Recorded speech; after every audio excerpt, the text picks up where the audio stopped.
네, 안녕하십니까. 연율입니다. 해운대 마린시티 옛 홈플러스 부지에 이제 51층 두 개 동으로 이제 업무 시설이 들어올 예정입니다. 그래서 그 인근의 주민들이 반발을 많이 하고 있죠. 반발을 많이 하고 있고, 왜냐하면 교통영향 평가가 엉망이다. 그리고 거기에 이제 싱크홀이 발생한다. 매립지에 지하 8층이 말이 되느냐 하고 했는데 계속 반대를 하고 있죠. 하고 있는데 그 업무 시설 불과 두 달 간격으로 착공 예정인 73층 실버타운 교통량, 그 실버타운이 바로 거기 홈플러스 바로 옆에 딱 붙어 들으시지 않습니까? 근데 그 교통량은 제외된 채 이 옛 홈플러스 부지의 오피스텔 51층 오피스텔 두 동이 교통영향 평가를 통과됐다. 지금 이래가지고 주민들이 크게 반발을 하고 있습니다. 그 이야기를 한번 해보겠습니다. 이제 이 일부 언론 보도에 따르면 부산시는 이제 그 반대하는 주민들, 제니스 비대위 등으로 측으로부터 이제 이 교통영향 평가 심의 해당 사업장 유발 교통량이 뭐 보자 이래가지고 자료를 내놓으라 그랬는데, 거기에 보면 이제 그동안 제기했던 마린원 PFV, 이거는 이제 홈플러스의 오피스텔을 짓는 시행사입니다.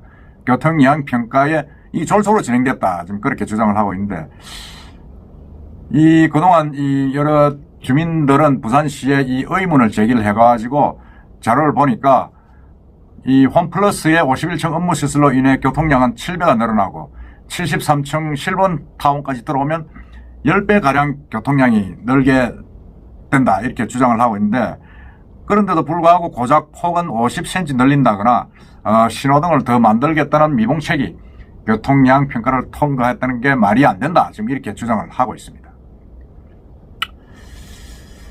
정말 거기는 이제 완전히 교통지역이 되는 겁니다, 이렇게 통과가 되면. 그래서 홈플러스, 해운대 홈플러스 부지 개발 교통영향 평가에 따르면 제가 한번 보겠습니다, 거기에. 거기 홈플러스의 51층 업무시설이 두 개 동이 들어오면 그로 인해 발생하는 교통수요는 사업이 완료될 2029년 평일 기준 16,700대, 23년 2,300 뭡니까 13대 대비해가지고 7.24배 증가하게 된다. 그리고 이제 그 인근의 BSDNC가 73층 업무시설로 5,400대가 늘게 되면서 일일 교통 수요량은 22,000대로 2023년 대비 10배가량 교통량이 증가하게 된다. 지금 그렇게 교통영향평가에서 나와 있습니다.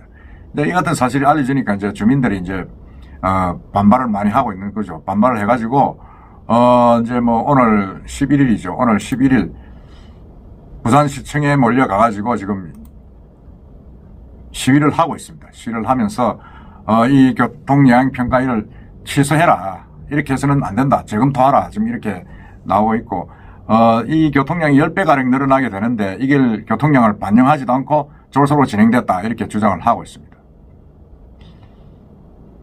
근데 사실은 이게 보면 그렇습니다. 시의 입장도 그렇습니다. 그래 놔놓고 이야기를 하니까 이게 뭐 이 실버타운 같은 경우는 아직 교평이 나와 자료가 없기 때문에 제외했다, 그렇게 이야기를 하고 있습니다. 그건 무슨 말이냐면 이 51층 업무시설 교통영향 평가를 하는데 그 인근 200m 떨어진 그 인근에 있는 이 실버타운의 교통영향 평가, 그게 물론 73층입니다.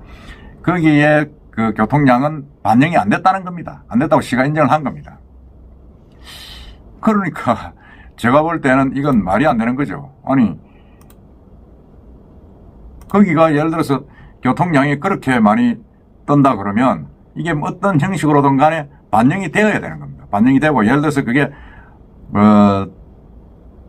실버타운의 교통영향 평가가 제대로 확정이 되지 않았으면 그걸 이제 종합적으로 해야 됩니다. 이 두 건이 사실은 그 건축 심의가 같은 날 났습니다. 같은 날 나가지고 상당히 주민들이 반발을 했죠. 근데 같은 날 나는데 왜 교통영향 평가는 이렇게 다르게 나느냐, 완전 다르게 나가지고 자료로 없다 이래가지고 반영이 안 되느냐, 이렇게 주민들이 반발을 하고 있는데, 저는 뭐 그 반발은 이유가 있다고 생각을 합니다. 있다고 생각하고, 이렇게 졸속으로 교통영향 평가가 진행이 돼서는 안 된다.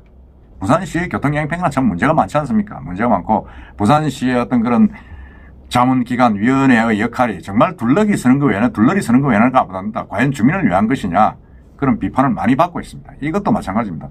예를 들어서 해운대가 지금 또 주말만 되면 완전히 교통지옥입니다. 교통지옥이고 마린시티 같은 경우는 딱 그 옛날 그 대우 매립지에 아무런 이유 없이 좀 아파트만 들어서 있습니다. 아파트만 들어서 있는데 딱 마지막 남은 게 이제 홈플러스하고 이제 홈플러스하고 그러고 딱 거기 이제 뭐입니까 실버타운 부지 두 군데입니다. 두 군데인데 거기에 지금 73층, 뭐 51층 두 개 동 뭐 이렇게 들어서니까 그 교통량은 제가 상식적으로 봐도 엄청나다고 보입니다. 그렇다면 그게 제대로 반영이 돼 가지고 이게 이제 좀 정리가 된 뒤에 뭔가 이야기가 돼야 되는데 이거 뭐 그렇지 않고 정말 그냥 뭐 문제 없다 그 한마디로 끝내서는 안 되고 길을 좀 더 넓히면 될 것이다 뭐 이렇게 해서는 더더구나 안 되는 겁니다. 더더구나 안 되고 제가 볼 때는 그런 어떤 부분들이 행정사무감사나 국감에서 지적이 되어 가지고 과연 이게 부산 시민들을 위한 것이냐 아니면 업자들을 위한 것이냐 그런 부분에 대해서 조금 구체적인 어떤 그 평가가 좀 있어야 되지 않느냐 하는 그런 생각이 듭니다. 그래가지고 거기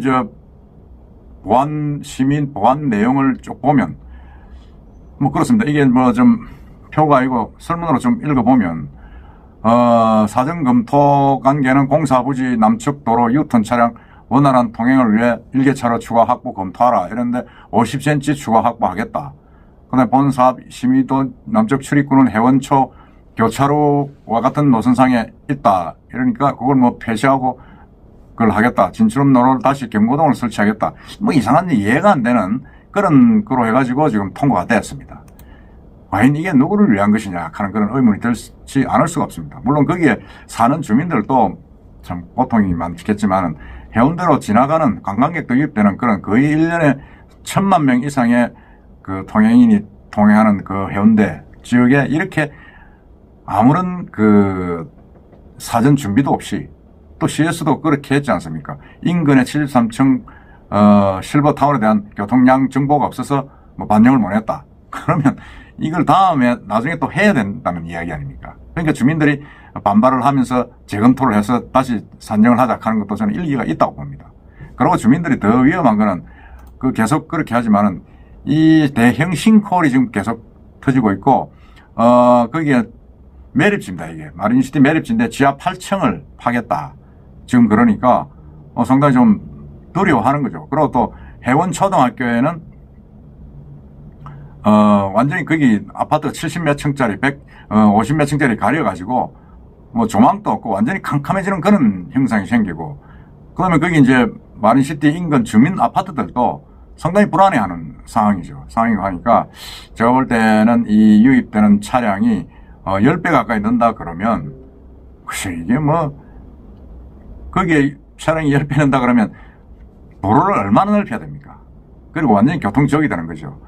그래서 지금 이런 그 민감한 해운대 지역의 어떤 교통량을 평가를 하는데 시에서 너무 졸속이고 너무 정신 나간 대로 지금 하고 있다. 그런 생각이 듭니다. 이렇게 정신 나가지 않고야 이걸 그 73층의 교통량 측정도 안 된 상태에서 51층 두 개 동에 대한 교평을 했다.